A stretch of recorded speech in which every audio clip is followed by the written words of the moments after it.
ഇത് ആൻഡമാനിലെ ആദിവാസി വിഭാഗത്തിൽപ്പെട്ട ജാർബകളാണ്.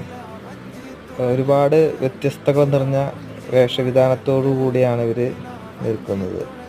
ഇവരെ വീഡിയോ എടുക്കാനോ ഫോട്ടോ എടുക്കാനോ നമുക്ക് അനുവാദമില്ല അവിടെ.